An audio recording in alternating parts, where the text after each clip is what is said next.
fucking for fuck's sake. I just need to tighten this thing a little bit so it doesn't move so much. Tighten it up just like that. And welcome back to the forecast. This is episode 4 of the forecast. We have made it 4 total times through this. Woo! 4 times. Isn't that lovely? Yeah, it's been a good 4 weeks. It's been a good month. Absolutely. All right. And I am wearing sunglasses because we won.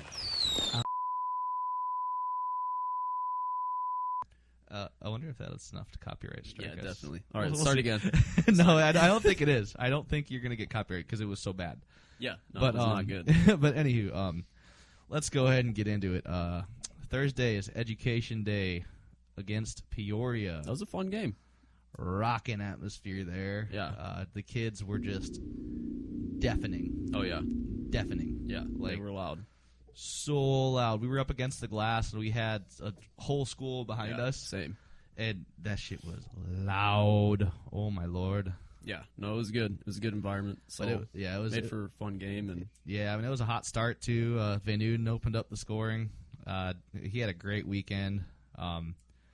Overall, just a good start, which is great because that's been something that I feel like we've been kind of lacking lately. Coming out with a hot start's always good. Unfortunately, in the back half of the period, we had a couple power play opportunities where, again, the power play is not looking super great, and it kind of no, it didn't. Killing the momentum, a little deflating. Yeah, they killed. I think they killed the first one with relative ease. You know, I hate to say like it was easily, but I mean they were in Peoria's zone for about like 15 seconds. I think. Yeah, just kind of tossing it down, but. I mean, there's not a whole lot more to discuss in that first. I mean, there's a lot of back and forth. Good grinding period. In the second, Peoria draws a penalty early, and we go on the kill. But the kill is freaking great. Yeah. We score a shorty, which is incredible. Yeah. Like anytime Leaf you get a shorty, breakaway. that was sick. Yeah. So, and that felt so good. Getting just scoring on Peoria while they're on the power play because Peoria's power play is historically pretty good. Yeah. So really great to capitalize on that. And then out of nowhere, our boy Brent Moran takes a couple weird ones. I didn't really see what happened, but apparently he high sticked. Yeah. He got his stick kind of rode up the guy's stick and got him like whatever just below the neck and BS. And then he did his best souvenir toss. Oh yeah, I saw that one. That one I was did nasty. see. Just got a little too much on So it. a very rare 4 penalty minutes for a goalie. Yeah, like that was in quick succession. Yeah, one right after the other. So our kill still looked okay. I think we gave one up there, but in the second period also the physicality cranked up. Yeah. In like a solid amount, which is just normal. No, I could tell because my ears are still ringing. Oh yeah, God! Every little thing in that game, the kids just screaming. Even if it's the countdown to the end of the intermission, Yeah, they love it. the whole stadium 5, 4, like just No, it was good. screaming and then losing their minds at nothing other than a clock hitting 0. Yeah. Easily entertained. But going into the third again, kind of getting in some penalty trouble, but PK looking good. Like, but just we did get it knotted. We went to OT, Yeah. which was good. Obviously, nothing much in OT. Kind of everyone playing it safe. Yeah, possession. really possessive. And Yep. A lot of bringing it back. Yep. And then into the shootout. Leaf was able to bury, but a couple guys from Peoria were just able to kind of beat him clean.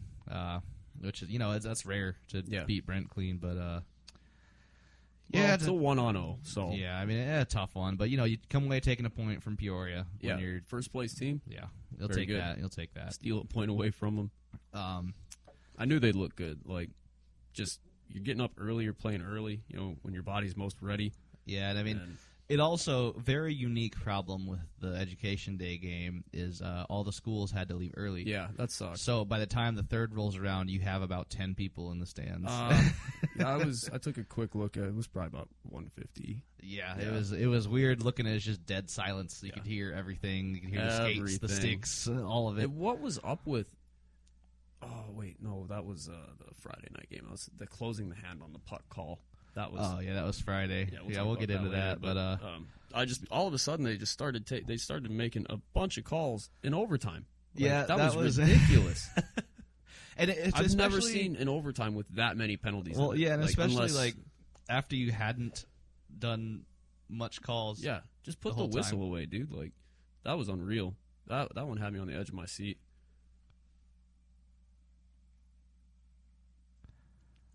Beep boop beep. I think. I mean, I'll edit it here, where I just kind of paused. Whatever is sound-wise is very loud, and it's coming into the mics. Fuck. No, it's okay. It's just need to turn down a little bit. Sorry. TV's on out there. I forgot that's my fault. I should have turned it off. No, so I'll edit it right there, because we've only been talking for about 5-10 minutes. So. Beep boop.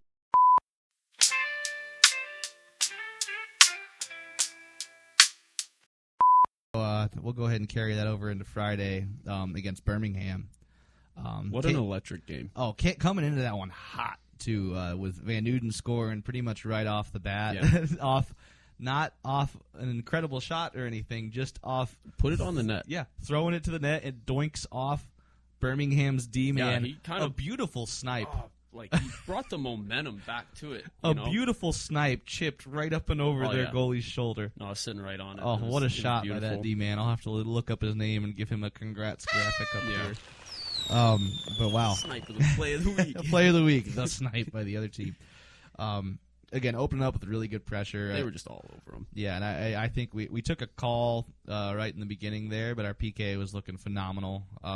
That's one thing I've noticed over these last few is the PK has really stepped it up. Yeah. We're not coughing up so many easy power play goals. That and the special teams has really... We have, the first PKs, two of the best players in the league. Right. So they're out there for a reason. And, they're just getting better and better every game. Right, and then, so as we go, speaking of the special teams, in the first, we get a very rare power play goal. Yeah, and it looked like all the problems in the last, 3 weeks just gone. I mean that fixed. That Friday game was a beautiful game. It was. I mean, if they play like that in every game, they won't lose. They just won't lose. They came to play. They showed up and they took the screws to them. Absolutely. And then also Van Nuden gets another one. Yeah. Again. Yeah. And that one was a nasty play too. Dude, Wheels had a nice pair. Yeah. Both Wheelan and Van Nuden looked incredible on Friday. And then rolling into the second, just keeping on that theme, it was just continued dominance. They were just keeping it up on them. Parrish gets another goal in the second, so there's a pair for Parrish, a pair for Newton. As the second kind of wore down, coughed up a couple, but when you get three, you can cough up two. Yeah, whatever, no big. Four. Well, yeah, they were up, but they got three, and then the second, I believe. Yeah. Oh, in the second, yeah.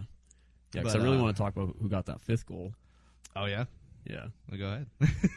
Well, no, get there. Well, I did not specify, so you go ahead. Just gonna say it was my player to watch. Oh, true. Well, that was. You're right. Yeah. That was in that one. I had it written later. Reed got the big rebound and drove it home, and nobody's earned it more. I think that kid just shows up. Yeah. He goes to work every day. And Reed Perpula gets his first professional goal. Yeah, after awesome. Playing in the AHL, the ECHL, and now the SP. Gets his first pro goal. Congrats to him. Very cool. And then in the third, that's how you finish a game. You choke it out. Fucking keep possession of the puck. Keep pressure. Don't just clam up. Yeah, the shell is. I mean, I get it has some success, but it's no fun when you pay for the tickets. So yeah, I mean that's how you finish a game. Yeah, is perfect. I've spoke when we were a few years ago. Steve Gibson was at one of the alumni events. Mm-hmm. And I was getting some stuff signed with him for the card set that I do. Yeah. And I was talking to him. He's like, yeah, I don't know, I really like how these guys play, but I can't remember what year it was. It might have been 22, 23. And he's like, but once they get a lead, especially against Peoria, they just clam up. Yeah. And it's you can't do that. That's Peoria's game too. Yep. So I mean, you gotta fight fire with fire sometimes. And then Steve was just like, yeah, you can't do that. You can't win the game playing in your own end. Well, they say the prevent defense prevents you from winning, right? If you watch other sports, but Right. So they take Friday in a gorgeous win. Going into Saturday, where again they came in with a ton of momentum. They came out really sharp. Yeah, and really hot. In the first, right there, just pretty much right off the draw. I mean, I think the puck got into our end, but I think 5 seconds in or so, purple looking Pow. Yeah, at center ice. Oh, what a scrap! I do have to hand it to that Pow guy though. Great name if you're going to be a fighter. He's also huge. He's like 6'5". Pow, pow, pow. Well, yeah, pretty even scrap. Yeah. I mean, Powell landed on top of him, but they went to the ground. I think after Purple had won most of the fight. Yeah, I mean, and Purple caught him with a big uppercut right before that. Either way, both of those guys should be proud of that tilt. That was a nice, I love the tilts where they square old up school, and old school. Yeah, and they should both be proud of their work they put in there. It really lit the place up. So yeah, that was cool. And then as the first goes on, is a real tight checking period. The game got chippy. Yeah, not much room anywhere. Cause it wasn't like the first night where we just had all the room in the world to skate all the time in the world. They showed up. They got a good night's sleep, and they came out with their eyes a little, squinted, and they came out. Yeah, so. Coaching staff definitely made some adjustments. Speaking of Birmingham's coaching staff, a good note, Birmingham's associate coach is former Mallard Kevin Kerr. Superstar, minor league superstar. Yeah. I think he's like top 5 in most minor league points. Well, yeah, I think he might even be top 3. I mean, he's got. Again, I'm thinking I might be talking on my ass a little bit. 100-point seasons at least. He's got over 1,000 points. He's got over 700 goals, and the penalty minute numbers are absurd. I don't even know what those how are. How you can score that many points being in the box that much? It's like how can you be in 2 places? Well, with him, whenever I'm talking about his stats, the big thing with him, the most impressive thing, he had 5 straight years with Flint where he had 100-plus points and 200 penalty minutes. And 200-plus penalty minutes. Yeah. I don't even know how you do that. How can you be in both places at once? He's like lobbing them from the fucking box into the net or something. But I remember hating Kevin Kerr so much growing up. And then he came to the Mallards. And then it was like, oh my God, I love this guy. Yeah. That's crazy. But back to the game. In the first there, the Saturday in the first, like I said, tight checking. What much higher physicality? It got physical right off the bat. It made like for you said. really, really good fun atmosphere. Oh yeah, and the boys exploded out to 2 breakaways, and they couldn't bury either. And that was kind of when the momentum shifted. A handful of breakaways, but rolling into the second, again, good pressure to start the second. I thought they came out pretty strong in the second.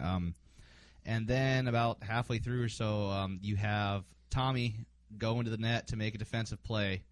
One of the Birmingham guys kind of had the inside track on him. Tommy kind of puts his elbow on the Birmingham player, and the Birmingham player just goes down. Yeah, he dove into crumples the goalie. Like a paper cup right into Brent Moran. So Tommy, does what you have to do there. And then he gets a call for it, and I'm like, man, that is soft. Yeah, that is soft. And then what happens?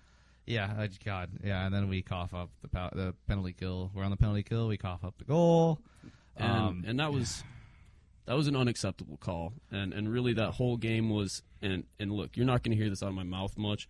The linesman officiating of that game was fucking atrocious. It was horrible. There was a couple instances where I definitely saw the puck. 3 blown offsides. Yeah, I mean, I hate going there, but I mean that was maybe the worst lined game I've ever seen. There was a couple instances as well where I saw literally the puck go off of the Birmingham bench, the guys in there, and they're waving, hey, the puck went off us and no call. So I don't know. It was a rough game on that front, but you got to play.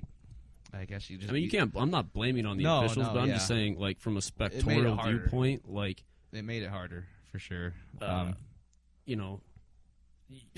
But all those calls... A lot of times I just think the blame goes on the refereeing and stuff, and I think it's one of the first times I've ever had more qualms with the guys who just call the offsides right. Just do it once. Just do it once and I'll be fine with it. Oh, it's brutal. Yeah, but that just kind of stacked up. You can see him getting more and more frustrated with that, and you can't really fight the officials, so what are you going to do?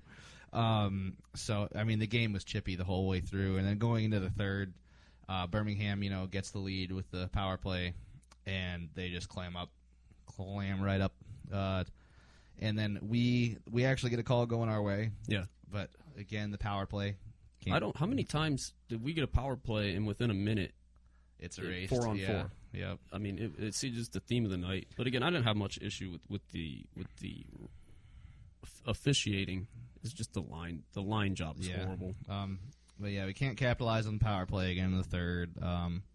They just came out. They came out a different team, and then Birmingham did. So they looked a lot sharper. They looked a lot tougher.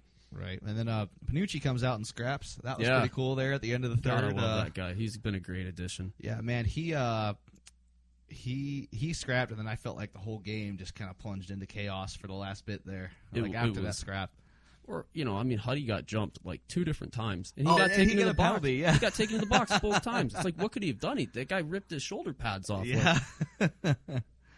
Jeez, but yeah, so they get tossed. And then also Artem in the third getting tossed for Zook with like it wasn't a clean hit, No, but like a fiver. The guy got right back up. Like fives are for like egregious, intent to injure. When they get hurt and the guy didn't even have the sense to like lay there and act hurt, No, yeah. Well, and then because I was down there when they told him he was tossed. Mm-hmm. He was in the box, and I saw the linesman come over, and I kind of read his mouth, and it looked like he said, "You've been kicked out of the game," and I was like, surely he did not say that, right? They showed it on the overlay. Yeah. I could see what you're I forget who's the ref. Straley.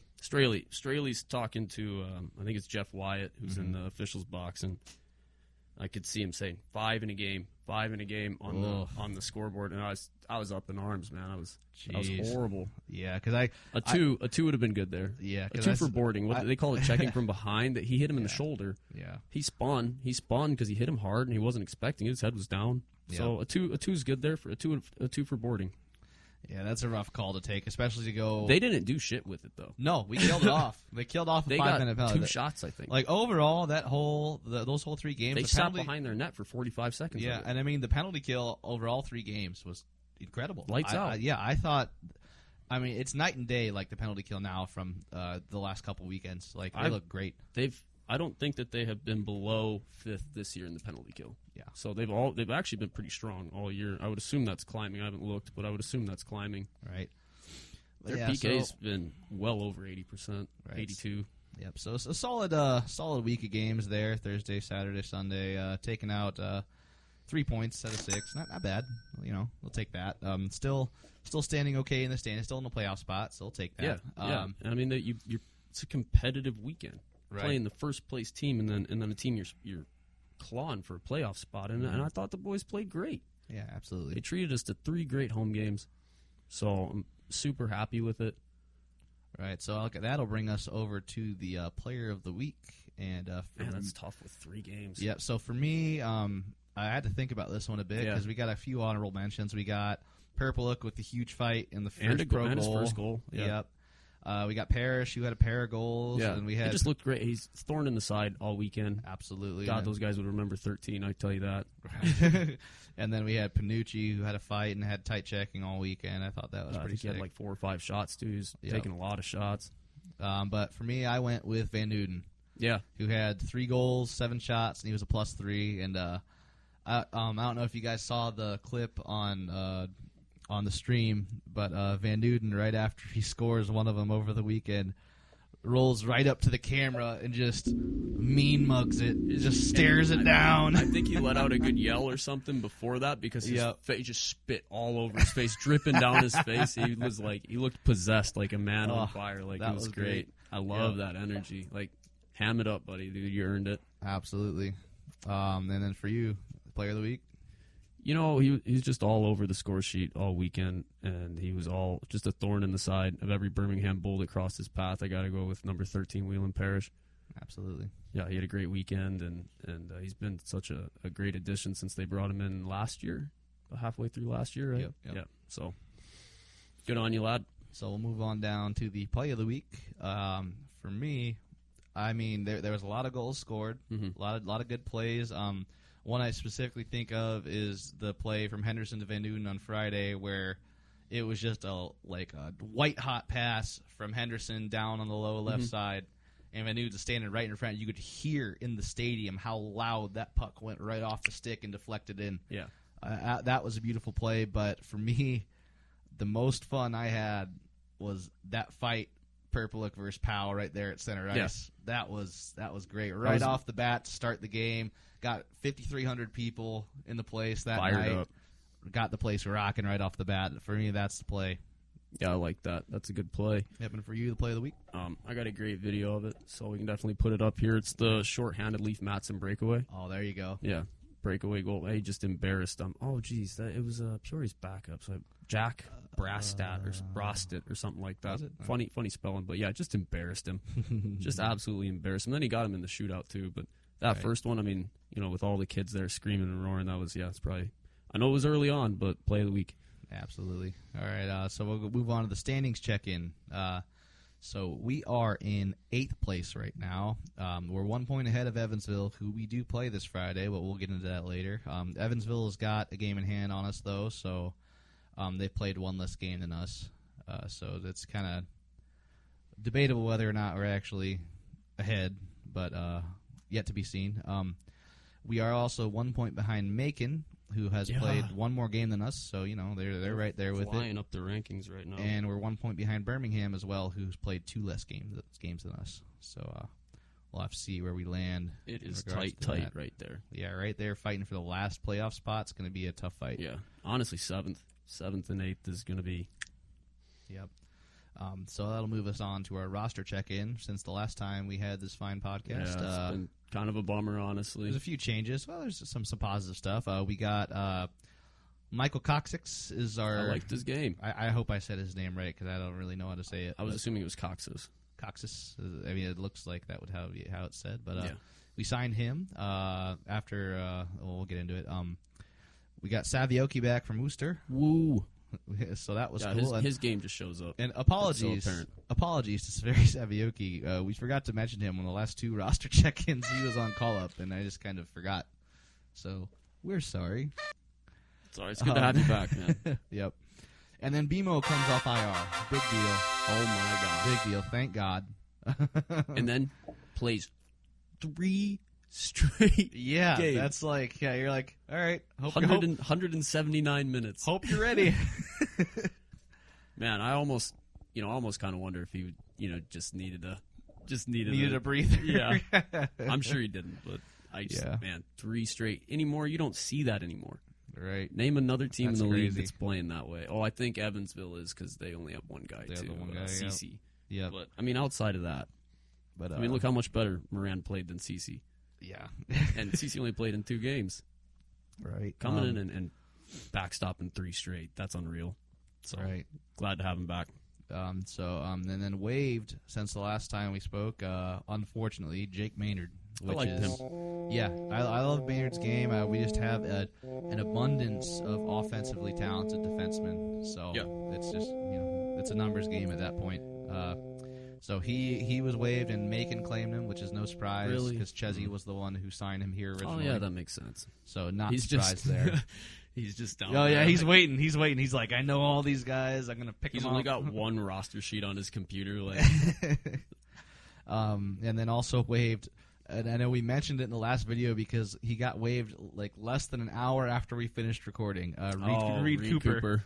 Sorry, Coop. Who I believe is down now with the FPHL. I can't remember what team. I was looking at his numbers, and he's played like 1 game for like 4 or 5 teams. Yeah, I think that's just like he's just kind of the fill-in guy. He's a sassy e-bug. Yep. Or a fancy e-bug, I should say. Right, sassy e-bug. Just make like a sassy e-bug graphic up there.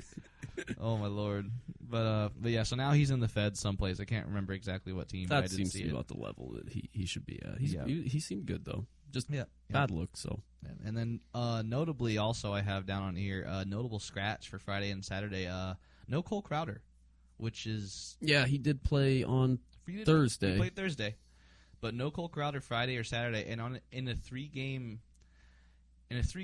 like back to back there, how you don't put in Cole Crowder on Saturday is a little Saturday. I don't know if something's going on there or what, but that was confusing to me, especially since you guys have guys who have played 2 games in a row and about to play a third. Maybe find someone who's like tired or tired, and just be like, yo, you can rest for one. Let's get in a fresh set of legs.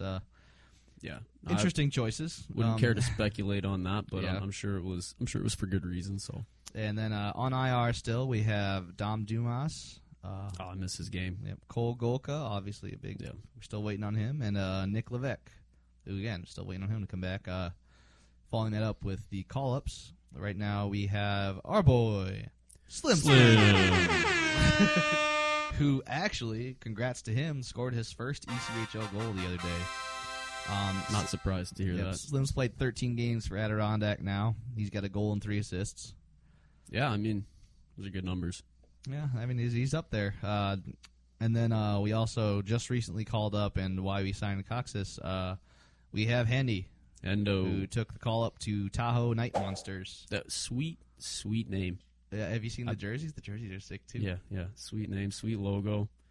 And then I can't remember. Probably a great organization to be a part of. I bet that's a nice organization to be a part of, is the Vegas organization. I think Anthony Collins is on that team, former Mallard. Yeah. Former Mallard's tough guy, yeah. So he's on that team. Logan Nelson, not Storm Logan Nelson, but the other Logan Nelson is also on that team. So a handful of different older QC guys on that team.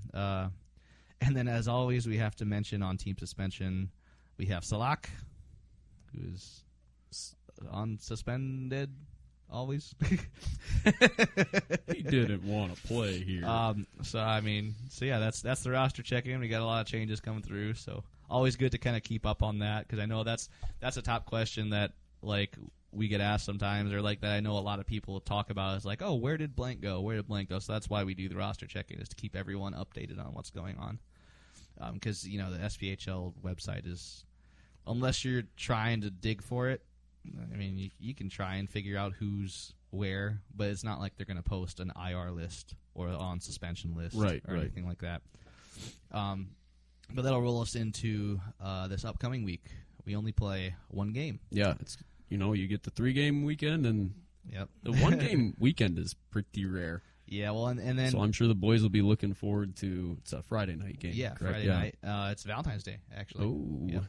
And Valentine's Day in Evansville. The big thing about this one is it is against Evansville, who we are neck and neck in the standings with. It would be real good to win this one. And they've had the number most of the year, so it would be a great game to bounce out there and raise some hell and create a little separation in the standings. Evansville leading scorer, ironically, is it's a 2-way tie with Brendan Harrogate, who has not played for them in quite a bit of time. He actually left for German D3.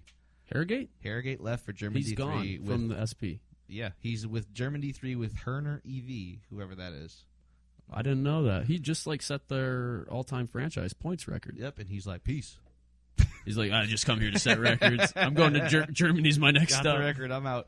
But he is tied with Curtin for their points lead. Harrogate does lead their team handily in goals with 13 goals, though, still.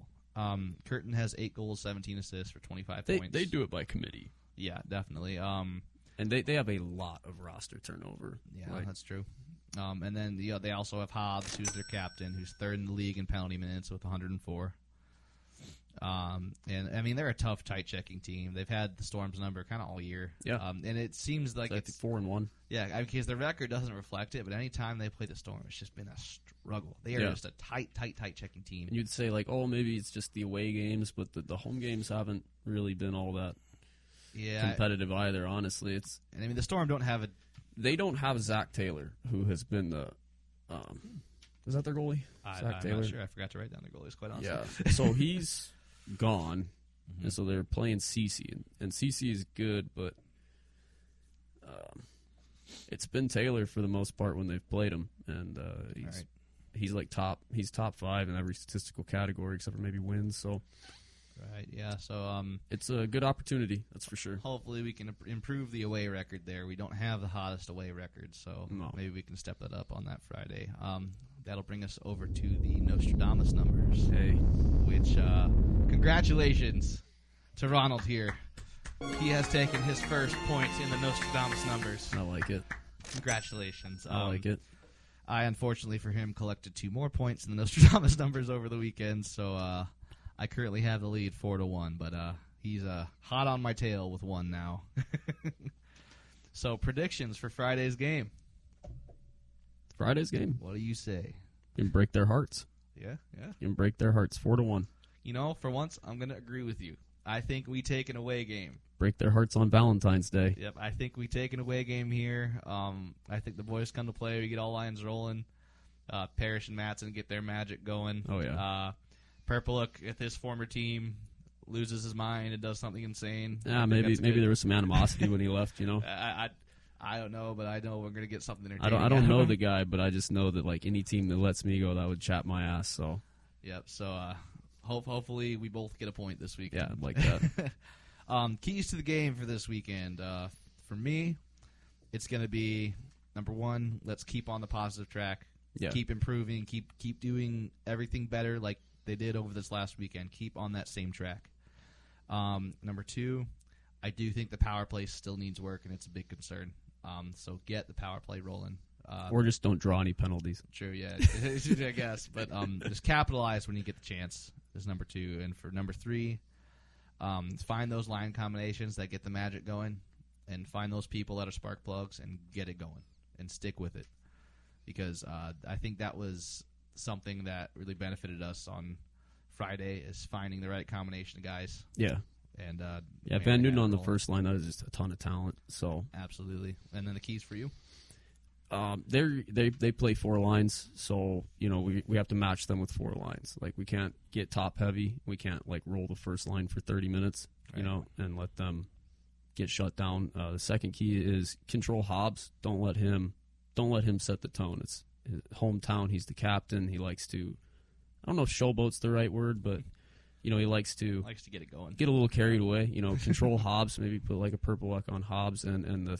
I was gonna say special teams are so crucial, but then we'll just say get the puck on the net. They got their backup goaltender who's aging a bit, so get shots on net. Good things happen. Yep, and I don't know. I'd be terrified to see Hobbs and Purple. That sounds like Hobbs is tough as nails. That sounds like a recipe for someone dying. he's their captain for a reason. He's committed to play there, and he's tough as nails. He's actually got a lot of offensive talent too. So. Right. Control him, and you control the Bolts. So right. So we'll roll into the player to watch for this weekend. Okay. Why don't you go and open it up? A weekend like this, short, need a big spark plug. Leaf Matson. Yeah. Good choice. For me, I had the same person down. I Uh-huh. also picked Leaf Matson because he's been kind of held off a little bit from the scoring. He had a big night on Friday. He did have a good night Friday, but there's been a handful of breakaways where he hasn't quite buried, and I think he's due to bury a few breakaways. Yeah, well, he had the one last night, but yep. He went 2 for 2 on Thursday. Right. He in the game in the shootout. So just keep rolling with what he's doing there. I like it more when he's so good at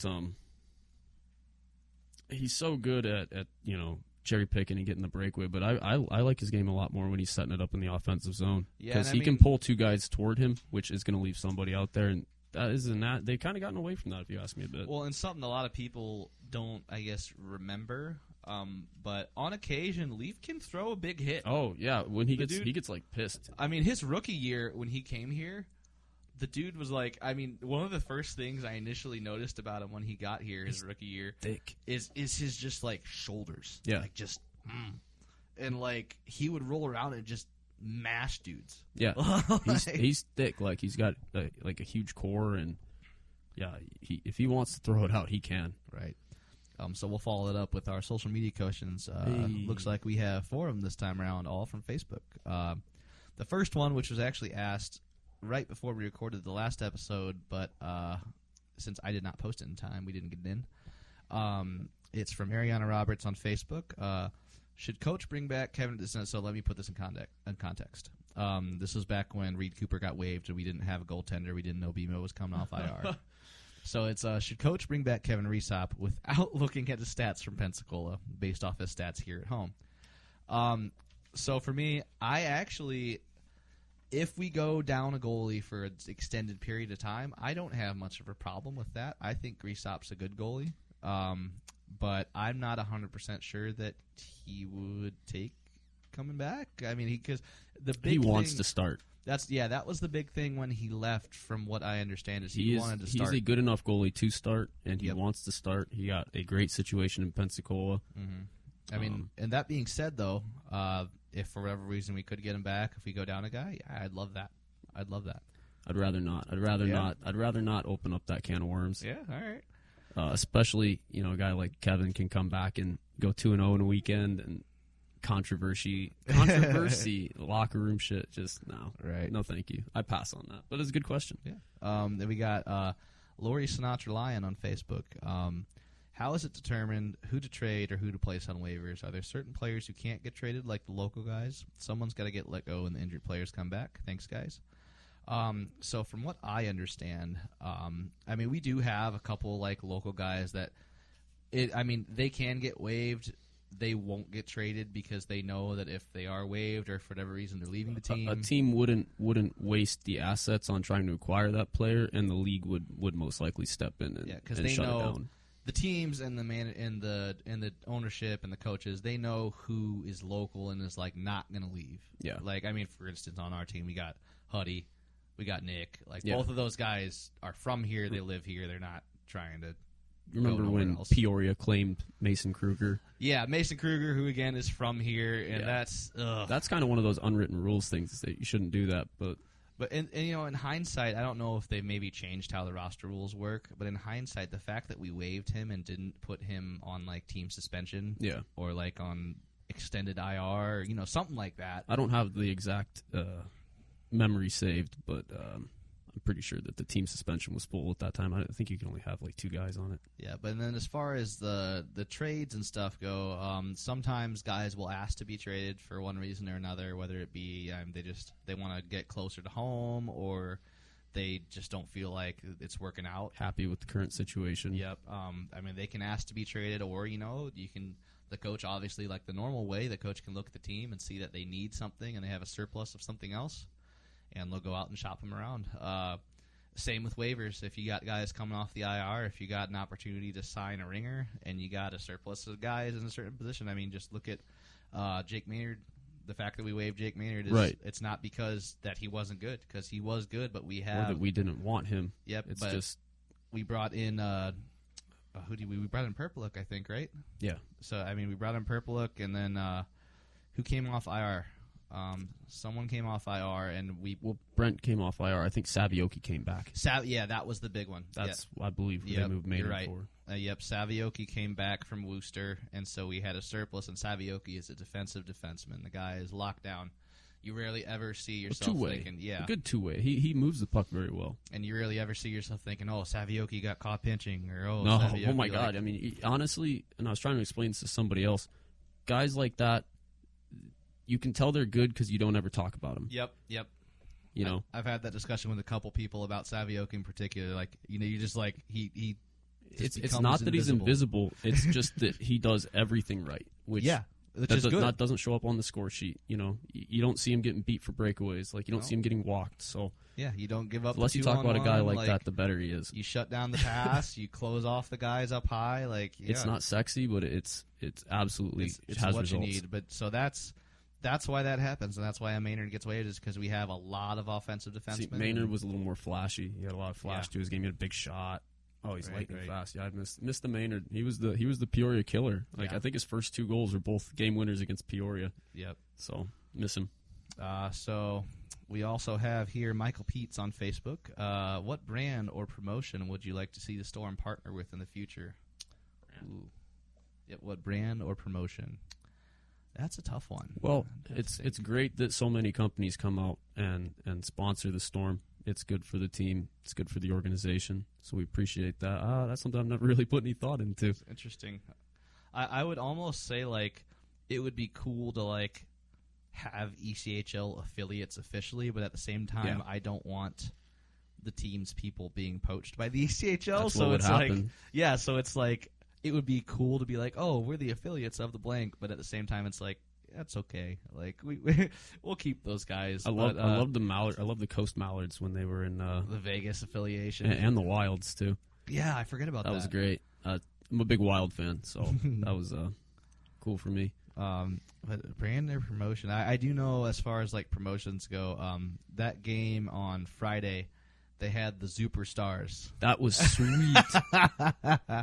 Oh my lord! I got up to go to the bathroom and I came back and I texted her. I was like, "What am I watching?" Yeah, he like, texted me. He's like, "I think I'm in a different dimension." Like, yeah, I think I went up the wrong stairs. Like, oh my god! And then I had both my kids there at the game that night, and oh man, they lost their minds. LeBronco James. And then they had the monkey with the butt. I'm definitely putting a picture of the monkey with the butt up here because that was incredible. I mean, at the beginning, I was like, "Oh, this is kind of cute." Yeah. And then by the midpoint of that intermission, I was just dying laughing because like the monkey has a butt. You know, if I never saw the bubble soccer game again, I would be okay with that. Honestly, I was burnt out on the bubble soccer. Yeah, I mean, you know, I'm not speaking any ill, but like that was hilarious. That was funny. Oh yeah, I'm in tears from that one. Entertaining. It was so goofy. I was totally caught off. So yeah, it's funny. I'd like to see more like weird hokey shit go on in intermission, like stuff like that, or like like a friggin' random stuff. There's that year they had the dude who just stacked stuff on his chin. Yeah. Let's see a unicycle out there. Unicycle would be cool. Unicycle balancing some stuff. Like I don't know. Yeah, anything like that. Weird, just goofy stuff. I'm so burnt out on the bubble soccer. Like I just get on my phone and tune out. Like right. But yeah, so I guess that would be cool. More goofy stuff in intermission would be nice promotions. Or so we'll go on to Alex Leutzinger, I think is how you say that, on Facebook. When did QC Hockey start the "Hey goalie, you suck" chant? And where did it come from? That's a good question. I don't ever remember it not being there. Yeah, see, I remember not being allowed to participate in it because I was a wee one. I do know at the beginnings of games, when they list off the names and they tell them that you suck. Yeah. I do know our boy Piff Daddy sometimes helps run that. There's well, I don't know how to say it. I don't know how to say it nicely, but there's a certain crowd that usually one of those 3 or 4 guys gets it going. We'll call them deep voiced guys. Perfect. All right, well, that'll wrap up our social media questions. Thanks again. Now, thank you guys for asking the questions. It's always fun to hear from you. But now that'll move us on to the dramatic portion of this episode and we should our get theme. that non-royalty song. Yes. The last one I tried to find something dramatic and it was copyrighted, so I'll find something this time. But we have the all-time Quad City Team Fantasy Draft. We need a coin. We do need... there's a pucks. We could use a puck. I think they'll fall. It probably will fall, but we can... Cherry DVD. On Cherry DVD? Okay. Cherry. That's fine. I forget, what was his handler's name? Ron something. Yeah, whatever. Just call it. All right, heads. Heads it is. Oh, it's heads. All right, your boy gets the first pick. All right.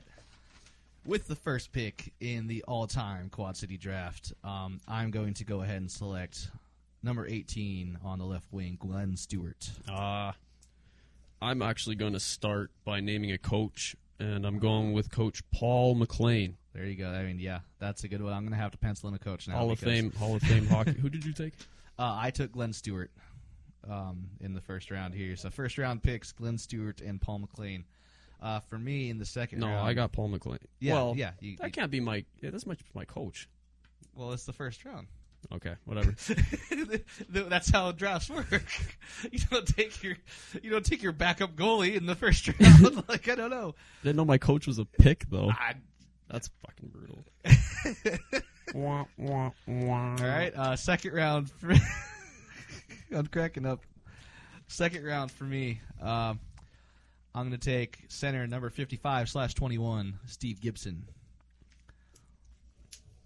Steve Gibson. So I got Glenn Stewart and Steve Gibson right off the bat here. Who you got in the second round here? Okay, so with my first pick, I'm going to go with a guy who he got about like 460 odd NHL games. Brandon Prust, Quad City Flames. That's a good call. I just kind of omitted the Flames. Shit. All right. So for me in the third round, the third pick, I'm I'm going to go ahead and take Mr. Minor Hockey himself, Kevin Kerr. Oh, my goodness. He didn't even make my draft board. One of the best minor hockey guys of all time. He did not make my draft board. Wow. That was unfortunate. Wow. I probably wouldn't have got him anyway, though. True. I took him third. So, all right, I got Kevin Kerr. And you? I am going to keep stacking the deck offensively, and I'm going to go with Leif Matson. All right. Let me borrow that pen. Because he was penciled in on mine. Oh, keep it. Okay, perfect. All right, so for me, my next pick is going to be on the right side. Number 22, Mark McFarland. You know I was taking him. Yeah. No, I left that one there for you. I'm going to go ahead. I'm going to get a quality netminder. Going to backstop probably 200-plus NHL games. Curtis McElhaney. Damn, I didn't think about that. Mm-hmm. Damn. That was tough because I wanted to go with Matty Keatley, but he had like 0 NHL success, even though he had a ton of American League success. True. Well, shoot. If you're going to go with your goalie, then I'm going to go ahead and take my goalie. I got BMO. Give me Brent Moran. That's tough. Give me him because he, he's been, as far as like here in the Quad Cities, as far as like just getting shots dumped on, like he's just incredible. In a great system, I could see him playing in the American League. Absolutely. He's pretty good goalie. Absolutely. I think he's made a lot of concessions to right. stay here this year. So, and your next pick? We're going to go a little closer to home here. And,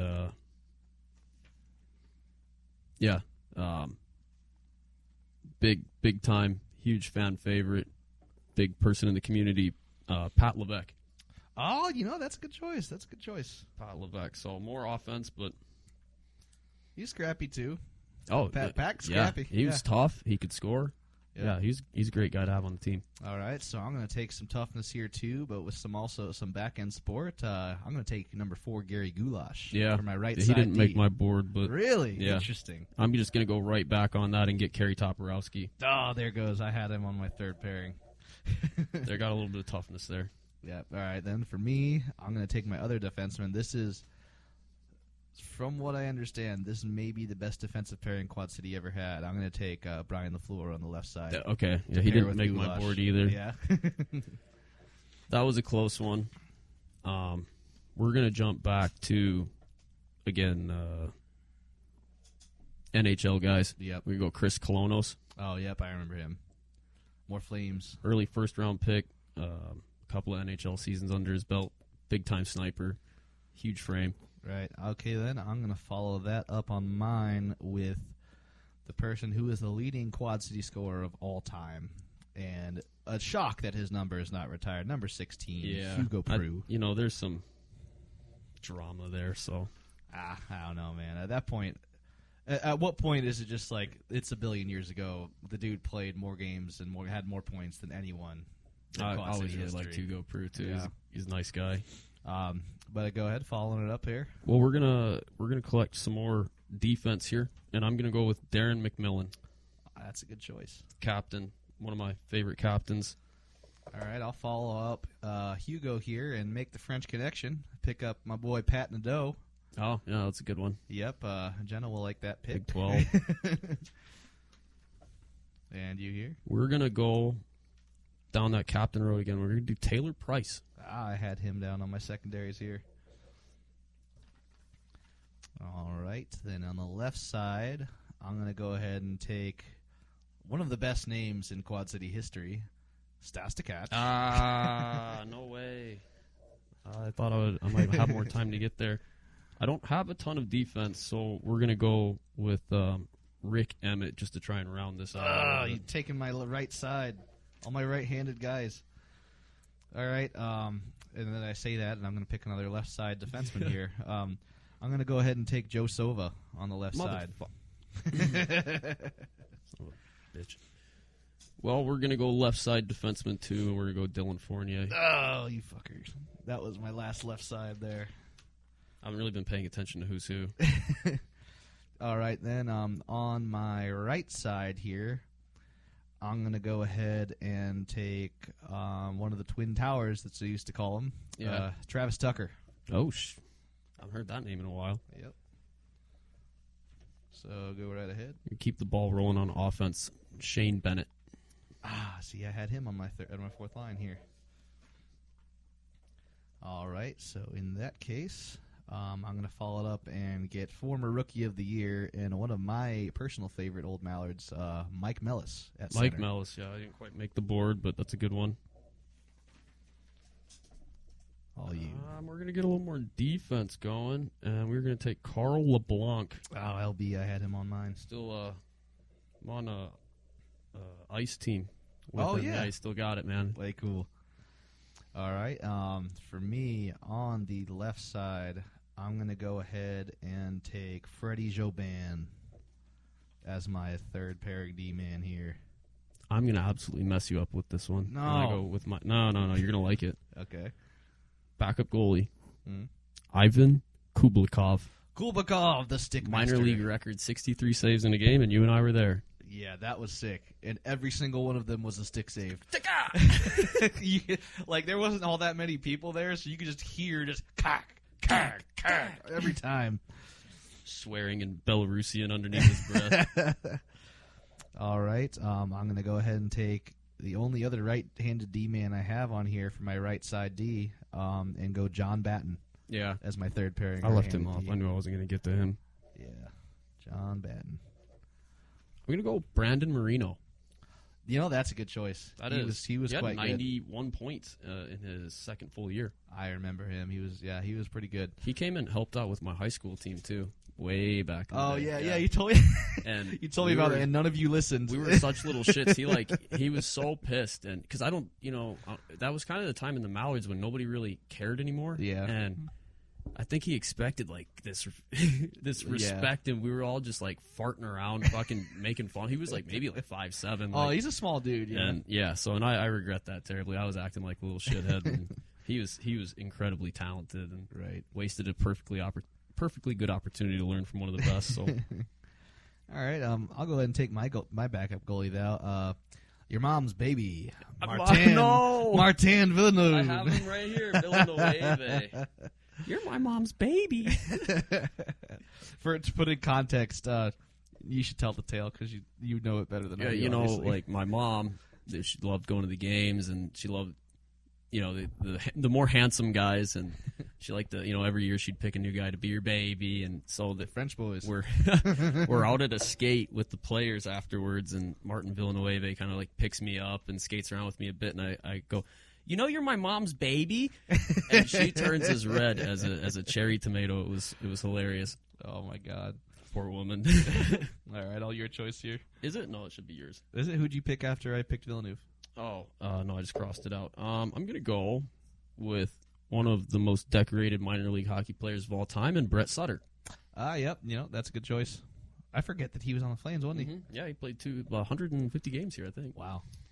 Along with, so that's about, I think he played like 800 AHL games. So yeah, true. Yep. All right, I will go ahead and follow it up. It looks like I got my decor, I got my goaltending, so I got to fill out the forwards here. I'll take at center, again, another Rookie of the Year, Jason Ulmer, who actually ended up playing for the Hershey Bears a lot. Yeah, I didn't quite. Yeah, because they were the affiliate. No, Portland. Portland and Hershey were He played for both, affiliates. and then he went overseas, and he played for a long time, I think. I'm going to sneak somebody in here. Shane Lovedahl on defense. Yeah, yeah, I remember him. And he played at the deck for a long time, too. He was a really nice guy. Yeah, I met him recently at the one of the alumni things. Oh, yeah, the last one they did. Yeah, he was there. Yep, I had him sign some stuff for the card set. All right, I'll follow that up then with, on the left side, someone who scored a hat trick in the Cup-winning game, Chad Power. Chad Power. In 2000 and 2001, he scored a hat trick in the Cup-winning game. Okay, that's a good one. Yep, that's a good one. I'm going to stick with captains here. I'm going to get Tom Tisos. Or Seikos, I should say. Sorry, I say it wrong. I say it wrong on purpose, my bad. All right, so let me see who has been eliminated here. All right, I need a left winger, right winger, and a coach. So for me, on the right wing, I got to go for my fourth line. We got Howie Rosenblatt. Got to take Howie there. Okay, I'm done with goalies and I'm done with goalies and D. So I took Howie on the last pick here. Yeah, got to get the fan favorite, Cole Golka in. That's a good choice. And then for my fourth line left side, so this guy was primarily a center, from what I understand. But I'm going to go ahead and take him on the left side. Jimmy Brown. Jimmy Brown is going to be my fourth line left winger. So I think this is my last pick. Yep, and then I need to pick a coach for my last pick, and we're done. Well, I'm down. It's got to be between, of course, these three guys. They all have their own merits. So what I got left on my board here is John Scully, Cam Cunning, or Obi Aduba. Ooh. And I feel like they just all three bring their own thing. Those are good choices. So out of a hat, I got a Scully jersey, so we go John Scully. There you go. All right, and for my final pick is the coach that I didn't plan on picking, but now, I mean, you did get the best coach off the bat. Oh, yeah. And coach in the NHL Hockey Hall of Fame. Yeah, that's true. All right, but for my coach, I'm going to go ahead and take multiple-year Mallard coach Paul Gillis. Yeah, that's. Yep. I was meaning to take Paul Gillis, and I wrote down Paul McLean. So, well, there you go. So they're both wildly successul, and so that's. I would assume my team would absolutely dominate. No, we're gonna let them decide. I've got over 1,000 NHL games. True, but I got the boys. They're not 1,000. I got over 500 NHL games, close to 1,000 minor league games. True. Thousands of goals. Well, we'll post thousands of penalty minutes. We'll post up the final rosters here and post up a poll. Shout out Sergei Shavagin. Really wanted to. What did I do? Oh my God! I just didn't even put him on here because I didn't think you were going to take him. Oh no! Yeah, no, but unfortunately, in today's game, it's just a 5'9" goalie just doesn't work. So damn it! I didn't even. I was gonna put him. I'm like, oh, surely Aaron's gonna take him in like the first two picks. Sergei Shavagin, E-Bug. Just want to get that in there. It didn't even register with me because I had my game plan so set out on you taking him. No, there's a number of guys I didn't put down. I was just like, nah, I can have him. Like, I did put McFarland down. I shouldn't even have, but. But yeah, so we'll put together. We'll have both of the rosters up. We'll set a poll. Who do you think takes it? Which of these all-time Quad City teams pretty takes obvious. it? Yeah, you don't have to do any pity votes. No, you can just give them all to me. Go with your brain. Use your sound logic so that's gonna wrap up the fourth episode of the podcast. That was fun though. Yep. Let us know which team wins, and we will see you next week. Let's go Storm. See you.